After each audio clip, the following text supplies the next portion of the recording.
Assalamualaikum warahmatullahi wabarakatuh. Bismillahirrahmanirrahim. Alhamdulillahirabbil alamin wassalatu wassalamu ala asyrafil anbiya'i wal mursalin sayyidina Muhammadin wa ala alihi wa ashabihi wa man tabi'ahu ila yaumiddin. Amma ba'du. Para pendengar yang saya muliakan, alhamdulillah pada malam hari ini seperti biasa kita bisa bersua kembali dalam kajian rutin kita, dalam kajian fikih, kajian kitab Abi Suja. Alhamdulillah, dalam kajian kita yang lalu telah kita selesaikan pembahasan kita mengenai masalah riba. Dalam kajian kita kali ini kita akan masih berkisar masalah jual beli yang dilarang oleh agama. Di sini Imam Abi Suja menerangkan Bismillahirrahmanirrahim wala bai'u mabta'ahu hatta yaqbidahu, yang artinya dan tidak diperbolehkan menjual sesuatu yang telah dibelinya dari orang lain sebelum dia menerima sesuatu tersebut.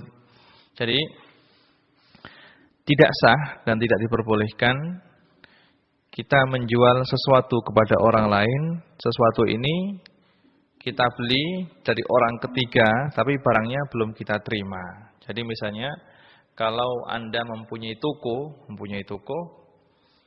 misalnya toko bahan bangunan.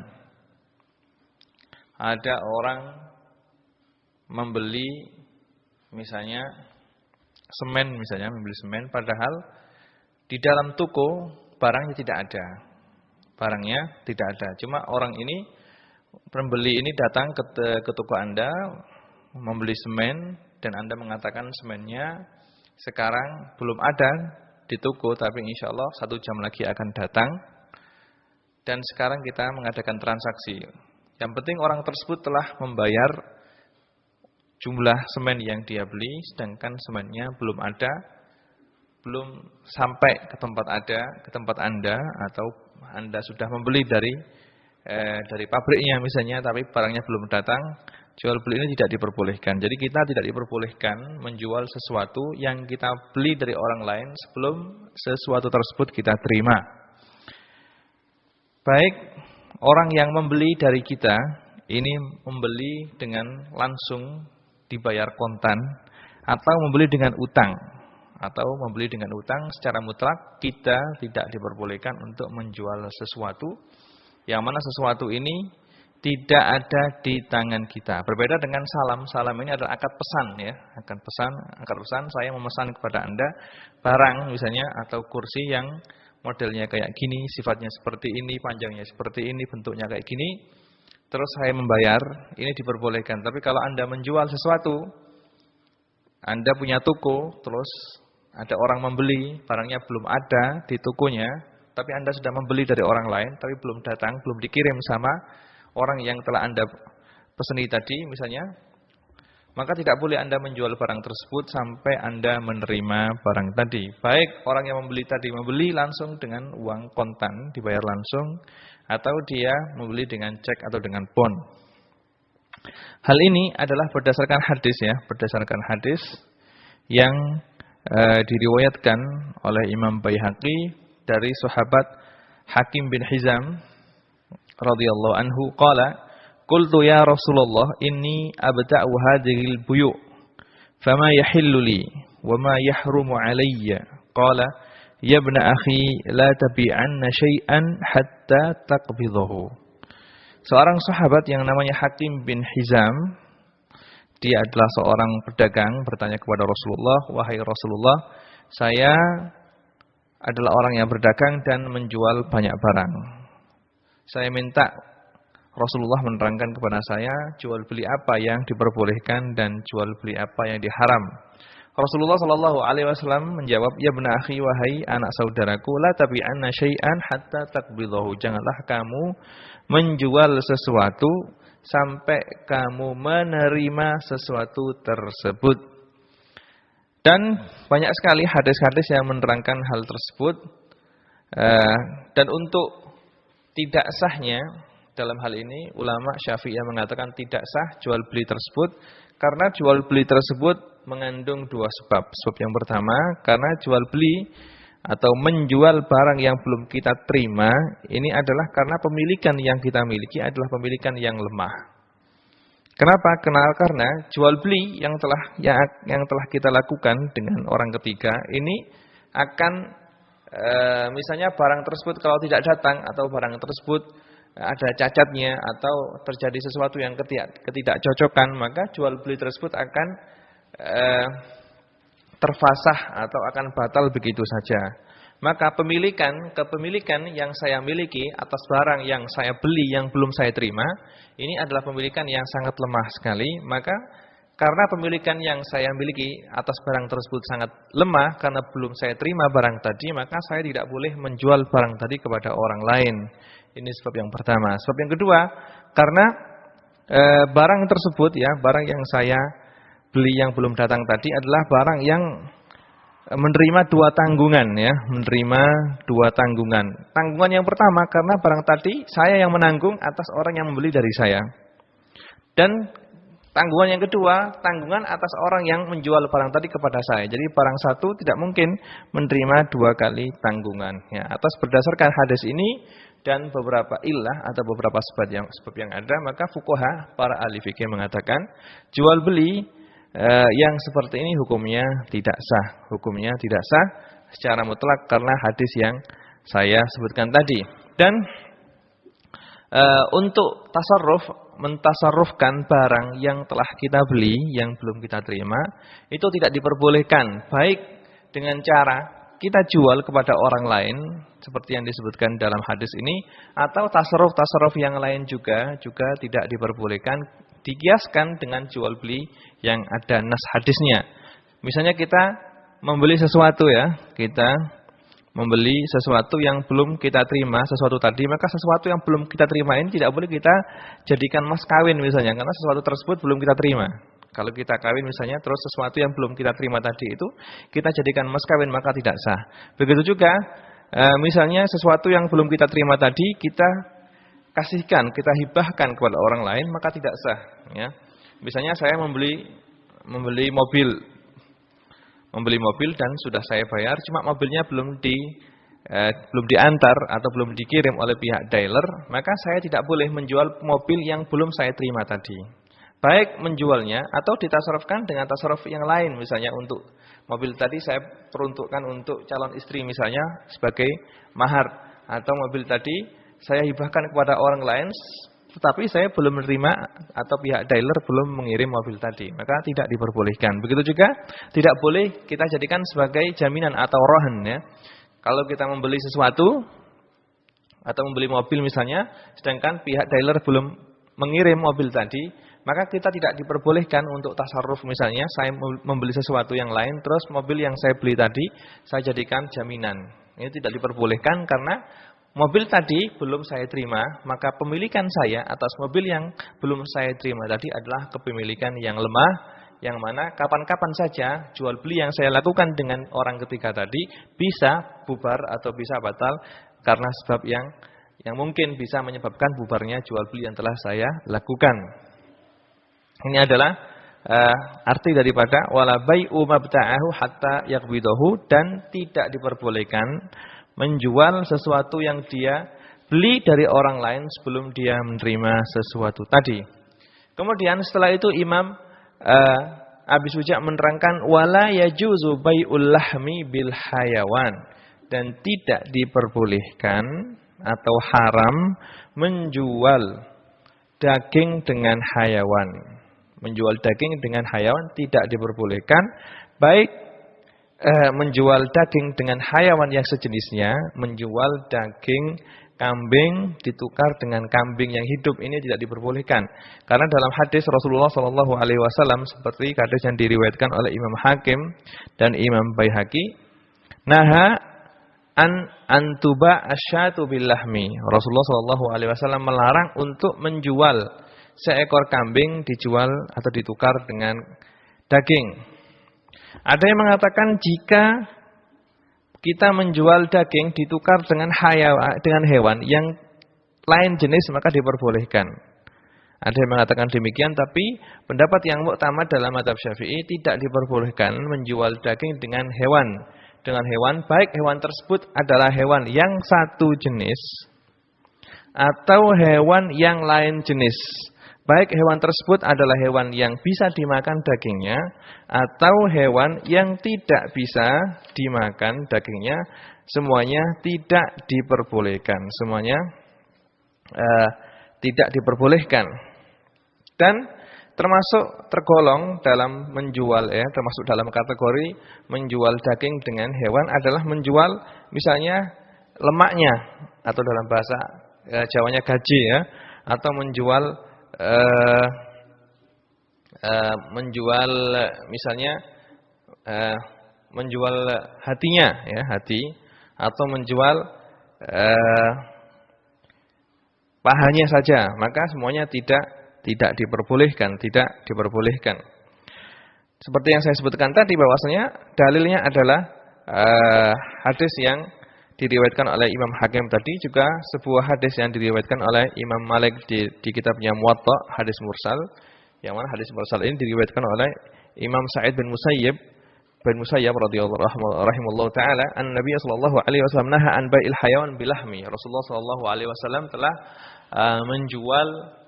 melarang kita untuk menjual hewan ditukar dengan daging dalam segala bentuk, dan seperti yang saya keterangkan tadi, termasuk dalam kategori daging di sini adalah bagian-bagian hewan seperti paha atau hati atau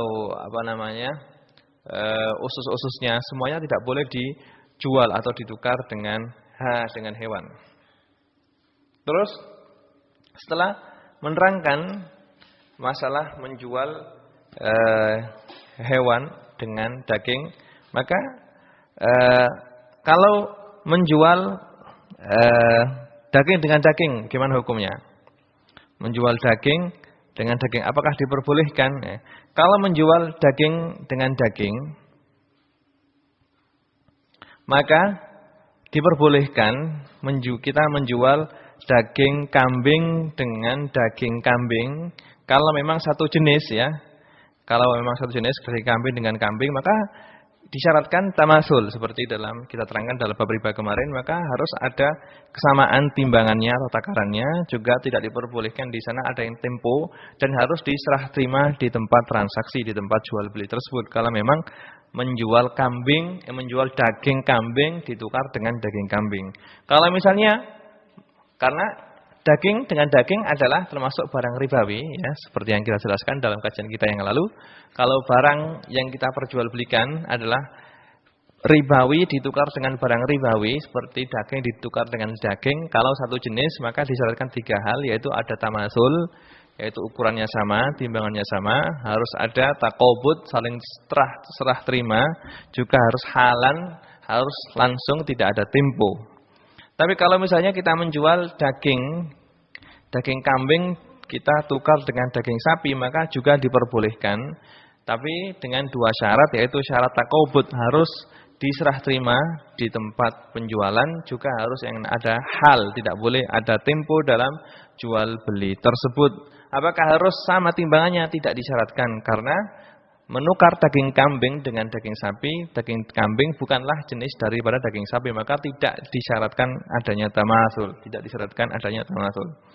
Tapi kalau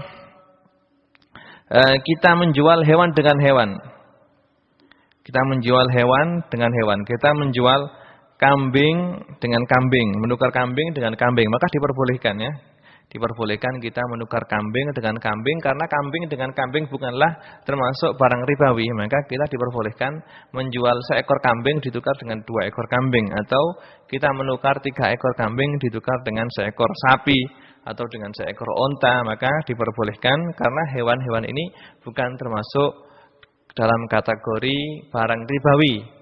Memang daging termasuk dalam barang ribawi karena daging adalah termasuk dalam kategori makanan, yang makanan ini kalau dijual, kalau ditukar dengan sama-sama makanan, maka harus memenuhi syarat-syarat yang saya jelaskan tadi. Tapi kalau selagi hewan tadi itu belum disembelih, maka dia tidak termasuk barang ribawi, maka boleh kita menukar seekor kambing dengan 2 ekor kambing atau 1 ekor sapi dengan 7 ekor kambing, maka diperbolehkan. Baik jual beli tersebut atau tukar kambing dengan kambing tadi, tukar hewan sama hewan tadi itu secara langsung ya, atau tidak langsung, maksud saya langsung adalah langsung serah terima di tempat pembelian atau serah terima di tempat transaksi, atau tidak ada serah terima langsung tapi diakhirkan misalnya. Orang penjual, yakni orang yang menukar kambing, kambingnya dia serahkan terlebih dahulu, nanti besok baru menyerahkan sapi, maka tidak ada apa-apa.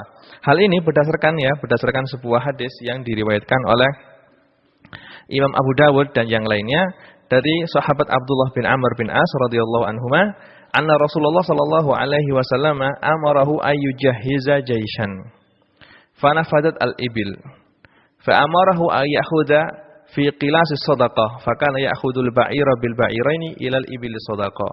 Maka suatu ketika Abdullah bin Amr radhiyallahu anhuma mendapat perintah dari Rasulullah sallallahu alaihi wasallam untuk mempersiapkan pasukan perang, dan ketika itu kendaraan yang dipakai untuk peperangan adalah unta ya, unta juga kuda, dan ketika itu dalam Baitul Mal atau dalam prajurit ini pasukan yang persiapkan tidak ada kendaraan sama sekali. Nafidat ibil, tidak ada unta sama sekali. Maka Rasulullah Shallallahu alaihi wasallam menyuruh dia untuk mengambil unta sedekah ya, ditukar dengan unta yang ada yang kecil ya. Maka Rasulullah Shallallahu alaihi wasallam menyuruh dia untuk menukar 1 ekor unta ditukar dengan 2 ekor unta yang kecil. Semuanya unta yang besar tersebut karena akan dipakai untuk peperangan. Berarti ini menandakan bahwasanya menukar hewan dengan hewan diperbolehkan, dan ini adalah sebagaimana yang disebutkan oleh Imam Nawawi diperbolehkan, dan hadis tersebut adalah hadis hasan, bisa dipakai sebagai dalil yang menyatakan bahwasanya menukar hewan dengan hewan adalah diperbolehkan dan tidak disyaratkan harus ada tamatsul, harus ada taqabud, dan harus ada hal. Baik.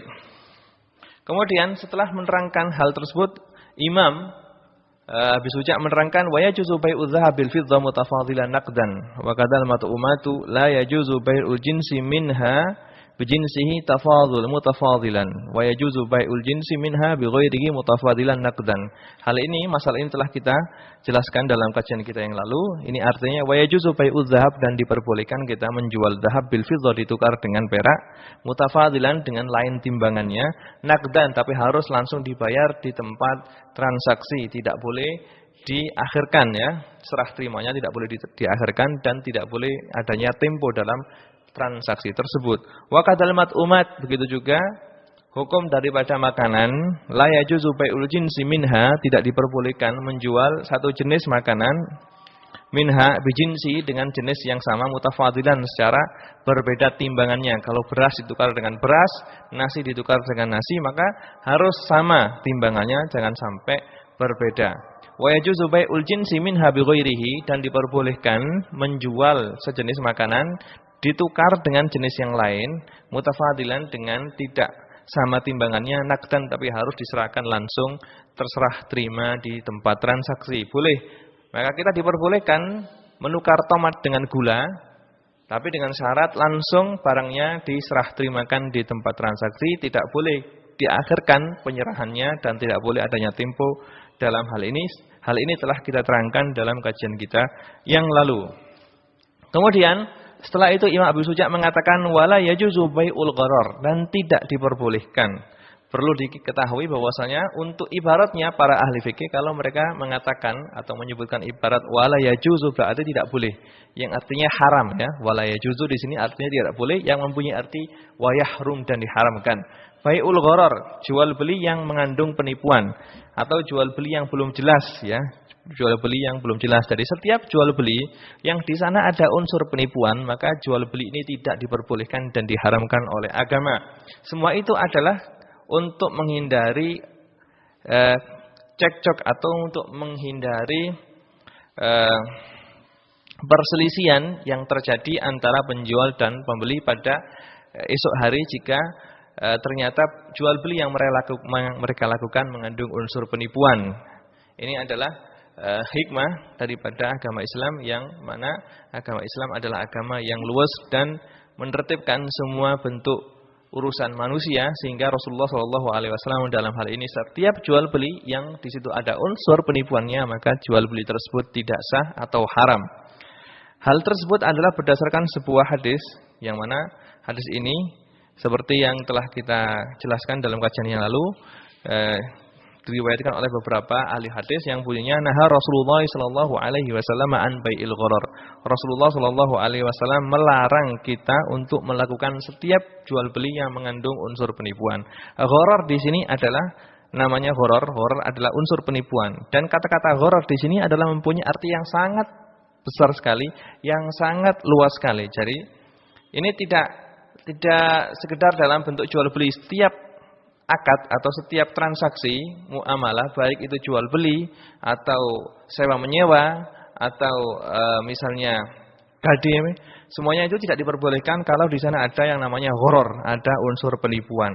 Sehingga untuk mentafsiri kalimat gharar ini, para fuqaha menyebutkan contoh yang sangat banyak sekali. Termasuk di sini adalah seperti bai'ul ba'ir an-nat. Kita tidak diperbolehkan menjual unta yang tidak bisa kita tangkap, unta yang ganas, yang beringas, yang sulit untuk kita kendalikan, maka tidak sah. Begitu juga al-jamus al-mutawahhish, kita tidak diperbolehkan untuk menjual jamus, kerbau yang sedang dalam keadaan ganas, tidak bisa kita kendalikan, tidak boleh kita jual, karena kita tidak bisa memberikan kerbau tersebut kepada orang yang membeli kerbau tersebut dari kita. Ini karena jual beli ini mengandung unsur penipuan, ya, karena si penjual tidak bisa menyerahkan barang yang dia jual kepada pembeli. Begitu juga termasuk contoh yang disebutkan oleh para ahli fikih adalah bai'ul abdul munqati' khabaruhu. Kita tidak diperbolehkan untuk menjual budak yang kita miliki, yang mana kita tidak mengetahui di mana budak tersebut. Budak yang hilang, ya, budak yang hilang, budak kita yang telah hilang, tidak diketahui kabarnya. Kita tidak boleh menjual budak tersebut kepada orang lain. Karena apa? Karena jual beli ini mengandung unsur penipuan. Kita tidak bisa menyerahkan barang yang kita jual kepada pembeli. Juga bai'u samak fil ma'il kasir. Kita tidak diperbolehkan untuk menjual seekor ikan yang ada di kolam yang sangat besar, yang sulit untuk kita tangkap, karena ini juga termasuk mengandung unsur penipuan. Juga bai'us samarah allati lam tukhlaq, kita tidak diperbolehkan menjual buah-buahan yang belum diciptakan atau yang belum ada. Misalnya kita menjual misalnya saya menjual buah mangga yang ada di pohon, tapi buah ini masih berupa kembang. Jadi belum berupa bunga, belum berupa buah, masih dalam bentuk kembang saja, itu sudah dijual, maka tidak diperbolehkan, karena ini mengandung penipuan, karena tidak diketahui secara jelas berapa hasil yang akan dipetik dari adanya kembang tersebut. Karena jangan-jangan nanti kalau terjadi atau terserang hama, maka buahnya tidak bisa dipanen, maka akan merugikan orang yang membeli. Maka ini tidak diperbolehkan karena termasuk bai' atau jual beli yang mengandung unsur gharar, unsur penipuan. Begitu juga kita tidak diperbolehkan untuk menjual kapas yang masih dalam tempat tempurungnya. Tidak boleh, karena kita tidak mengetahui kapas tersebut apakah kapas yang baik atau tidak diperbolehkan. Juga bai'ul laban fi dhar, tidak diperbolehkan kita menjual susu yang masih dalam kantong susunya. Tidak boleh. Misalnya kita punya sapi perah, terus saya mengatakan kepada orang yang datang ke saya menjual susu yang ada di kantong sapi ini kepada Anda. Ini tidak diperbolehkan, karena susu yang ada dalam kantong tersebut tidak diketahui berapa liter, ya. Maka jual beli seperti ini adalah jual beli yang mengandung unsur gharar atau unsur penipuan yang dilarang oleh Rasulullah SAW. Termasuk contoh lain jual beli yang mengandung unsur gharar adalah jual bai'ul hamil fil batni, menjual janin yang ada masih dalam perut ibunya. Ini juga tidak diperbolehkan, karena kita tidak bisa mengetahui apakah janin tadi yang ada di perut ibunya bisa keluar dengan selamat, apakah janin tadi itu janin betina atau jantan. Maka jual beli sesuatu yang mengandung unsur penipuan atau sesuatu yang tidak jelas seperti ini tidak diperbolehkan oleh agama dan dilarang oleh Rasulullah SAW. Dan para pendengar bisa mengkiaskan dari contoh-contoh yang saya sebutkan dengan contoh-contoh yang lain. Misalnya apa ya? Pokoknya jual beli barang yang belum jelas, ya, belum jelas, atau yang mengandung unsur penipuan maka tidak diperbolehkan, ya, tidak diperbolehkan. Misalnya orang menjual beras dalam satu karung, ya, yang atas itu bagus berasnya sehingga dilihat itu bagus, yang bawah beras yang masih basah atau beras yang tidak bagus dicampur dengan beras yang bagus, ini juga tidak diperbolehkan. Termasuk yang tidak diperbolehkan adalah menjual susu yang sudah dicampur dengan air, sebagaimana yang disebutkan oleh para ahli fikih, menjual susu yang dicampur dengan air juga tidak diperbolehkan. Ini adalah mengenai jual beli, dan insya Allah untuk pertemuan kita yang akan datang kita akan membahas mengenai masalah khiyar. Sebelum kita akhiri pertemuan kita mengenai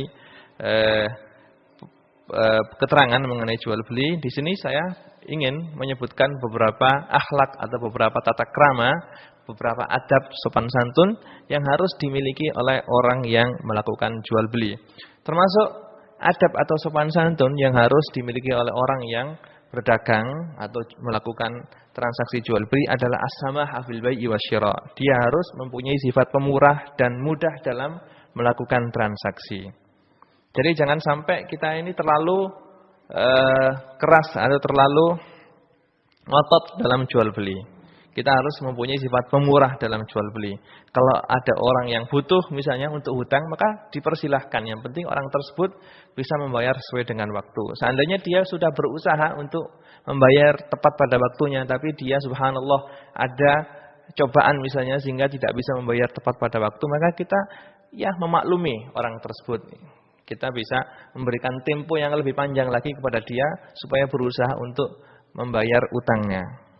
Dalam sebuah hadis yang diriwayatkan oleh sahabat Jabir bin Abdullah radhiyallahu anhuma, anna Rasulullah sallallahu alaihi wasallam qala, rahimallahu rajulan samhan idza ba'a wa idza ishtara wa idza iqtada. Rasulullah sallallahu alaihi wasallam mendoakan rahimallahu, Allah Subhanahu wa taala akan merahmati rajulan, seorang laki-laki samhan yang pemurah, idza ba'a ketika dia menjual sesuatu, wa idza ishtara begitu juga ketika dia membeli, wa idza iqtada begitu juga orang pemurah yang ketika orang tersebut menuntut pembayaran utang. Maka seorang yang melakukan akad jual beli atau seorang pedagang hendaklah punya sifat pemurah, mempunyai sifat gampang, memudahkan segala urusan, tidak mempersulit. Kalau diutangi ya gampang, yang penting orang tersebut siap untuk membayar. Tapi kalau misalnya orang yang utang itu sudah terkenal bahwasanya orang itu adalah orang yang sulit untuk membayar dan sulit untuk ditagih, maka jangan dikasih utangan, ya, jangan dikasih utangan, karena orang tersebut berarti kita kalau ngasih orang hutang yang mana kita sudah mengetahui bahwasanya orang yang hutang ini memang orang yang alot untuk membayarnya atau punya kebiasaan jelek, sulit untuk membayar meskipun dia punya duit, maka jangan kita hutangi karena hal tersebut akan sama saja dengan membantu dia untuk melakukan dosa atau pekerjaan yang berdosa. Maka dalam jual beli hendaknya seorang pedagang mempunyai sifat pemurah dan gampang dalam muamalah. Sifat yang kedua yang harus dimiliki oleh seorang penjual dan pembeli atau orang yang berdagang adalah as-sidqu. Harus mempunyai sifat jujur dalam segala bentuk, ya, dalam segala transaksi dia harus jujur. Tidak pernah berbohong sama sekali. Kalau memang dagangan yang dia jual ini adalah dagangan yang jelek, maka katakan dagangan ini adalah jelek. Kalau memang dagangan ini adalah produksi Cina, maka bilang dagangan ini atau barang ini adalah bikinan Cina. Barang ini bikinan Jepang, barang ini bikinan Thailand atau bikinan Taiwan. Semuanya harus dijelaskan kalau memang orang yang membeli minta tahu atau tanya kepada dia. Jangan sampai kok barang yang kualitasnya jelek dia bilang ini barang kualitas tinggi sehingga ada unsur penipuan dalam jual beli. Maka orang yang melakukan jual beli atau seorang pedagang harus mempunyai sifat jujur. Karena jujur inilah yang menjadikan jual beli tersebut mendapat berkah dari Allah Subhanahu wa taala. Jangan kok tergiur dengan laba karena ingin mendapatkan laba yang banyak sehingga dia nekat untuk berbohong. Ini sama saja dengan bunuh diri. Jadi seorang pedagang harus mempunyai sifat yang jujur. Dalam sebuah hadis yang diriwayatkan, ya, yang diriwayatkan oleh Imam Tirmidzi, bahwasanya seorang sahabat yang namanya Rifa'ah radhiyallahu anhu suatu ketika kharaja ma'an Nabi sallallahu alaihi wasallam ila musalla fara'an nas yatabaya'un. Jadi Rifa'ah ini berjalan bersama Rasulullah sallallahu alaihi wasallam untuk menuju masjid dan Ketika berjalan itu di tengah jalan melihat banyak orang yang melakukan jual beli. Faqala, kemudian Rasulullah sallallahu alaihi wasallam berkata, "Ya ma'syarut tujar, wahai orang-orang yang berdagang."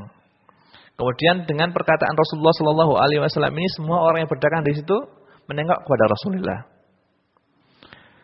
Innat tujara yub'atsuna yaumal qiyamati fujjaran. Wahai para pedagang, sesungguhnya pedagang-pedagang itu besok pada hari kiamat akan digiring atau akan dibangunkan oleh Allah Subhanahu wa taala sebagai orang yang fujar, orang yang fasik, orang yang tidak bagus. Illa ittaqallaha, kecuali orang yang bertakwa kepada Allah.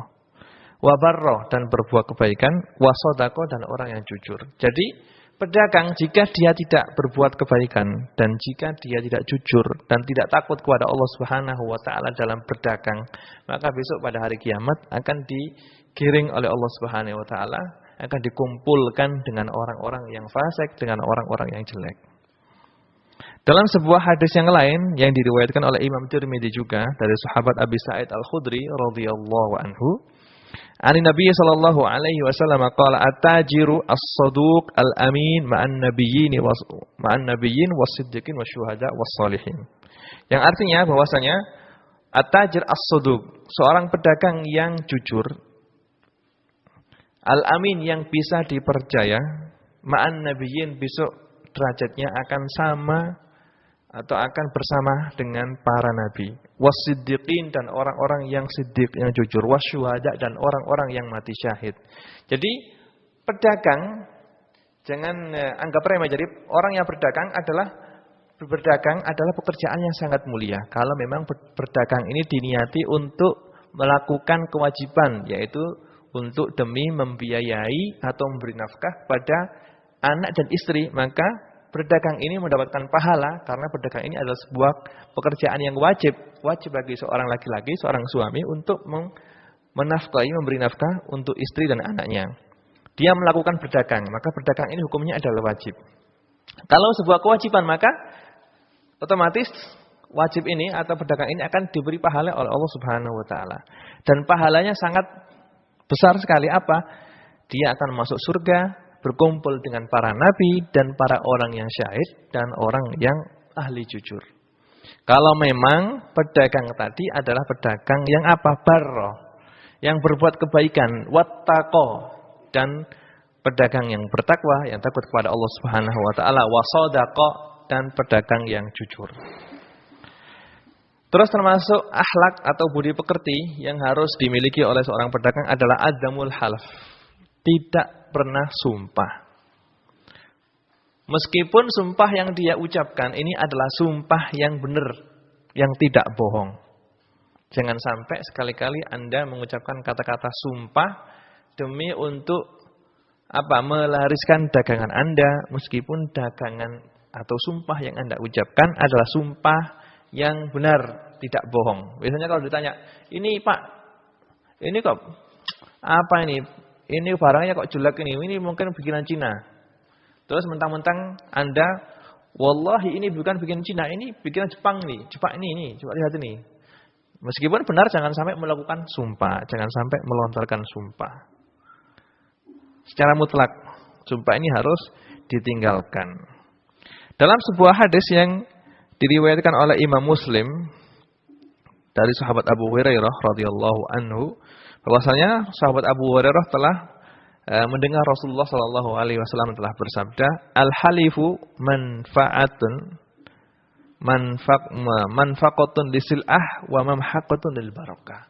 Yang artinya, sumpah ini adalah memang bermanfaat, bisa melariskan dagangan, tetapi dia mamhaqatun lil barakah, dia bisa menghilangkan atau menghapus berkah yang ada di dagangan yang Anda dagangkan. Jadi jangan sampai kita dalam melakukan jual beli mengucapkan sumpah, meskipun sumpah yang kita ucapkan adalah sumpah yang benar, bukan sumpah yang bohong. Ini sumpah yang benar, apalagi sumpahnya bohong. Kalau sumpahnya bohong, maka otomatis jual belinya tidak akan diberkahi oleh Allah Subhanahu wa taala dan dia adalah orang yang berdosa.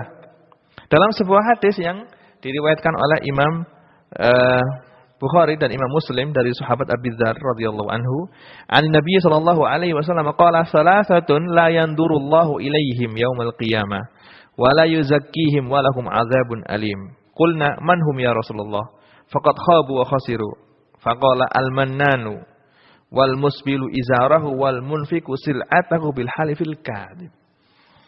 Dalam hadis ini bahwasanya Rasulullah Shallallahu Alaihi Wasallam mengucapkan atau bersabda 3 orang, yang mana orang ini tidak akan dilihat oleh Allah Subhanahu Wa Taala, tidak akan diperhatikan oleh Allah Subhanahu Wa Taala, tidak akan ditolong oleh Allah Subhanahu Wa Taala besok pada hari kiamat, dan tidak akan dibersihkan hati mereka, dan mereka akan diberi azab yang sangat pedih.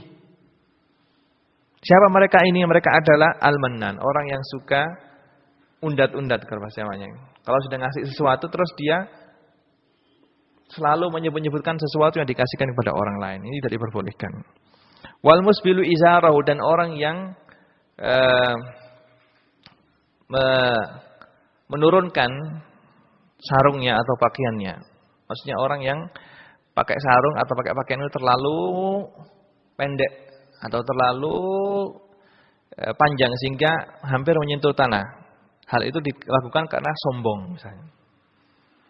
Maka kalau orang yang melakukan yusbil izar, orang yang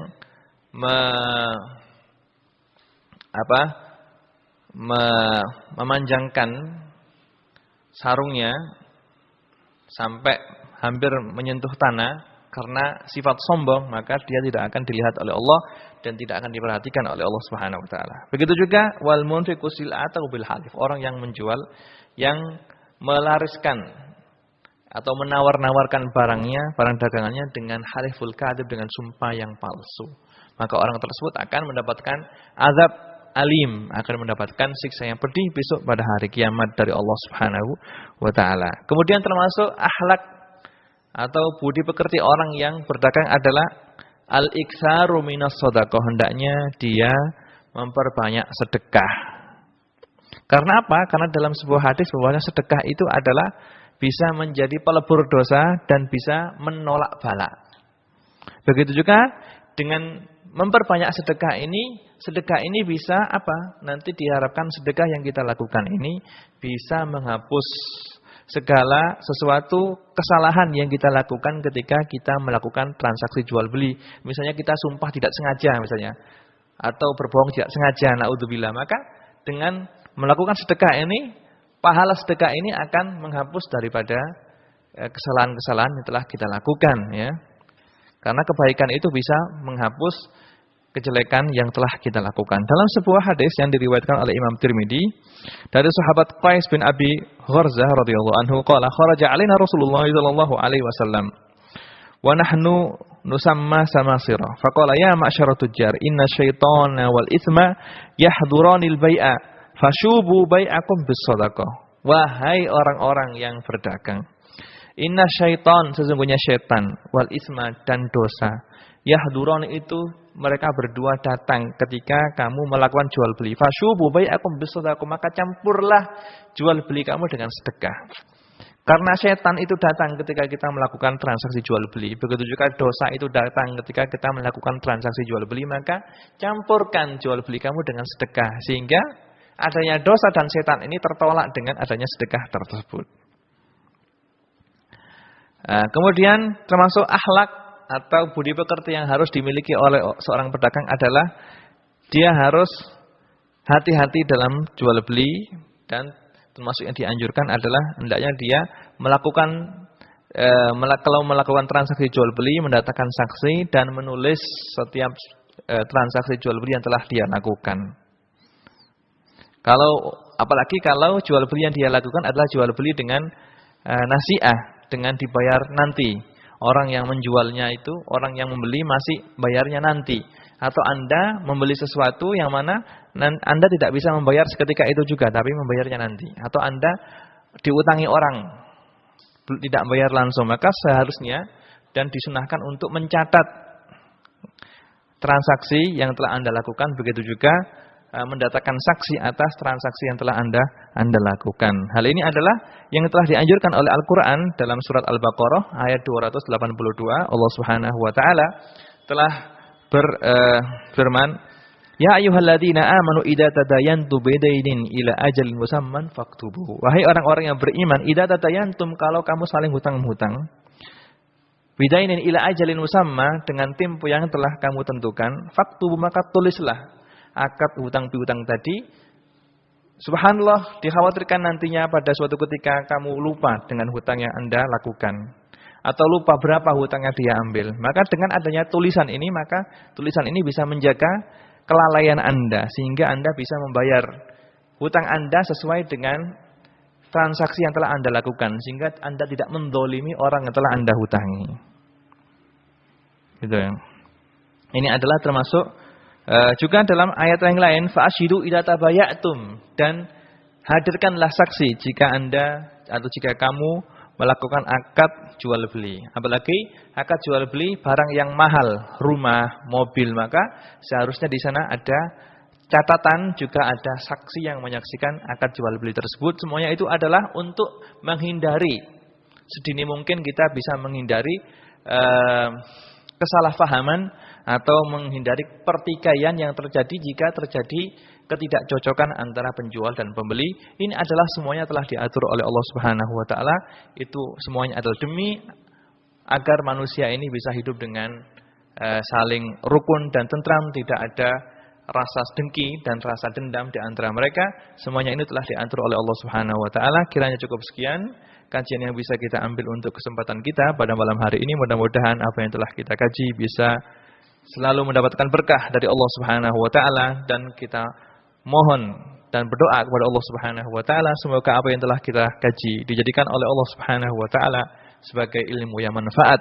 Nas'alullah Subhanahu wa taala ayarzuqana ilman nafi'a wa yaj'ala ilmana hujjatan lana la hujjatan 'alaina. Wa sallallahu ala sayyidina Muhammadin wa ala alihi wa sahbihi wa sallam. Subhana rabbika rabbil izzati amma yasifun wa salamun alal mursalin walhamdulillahi rabbil alamin. Wassalamualaikum warahmatullahi wabarakatuh.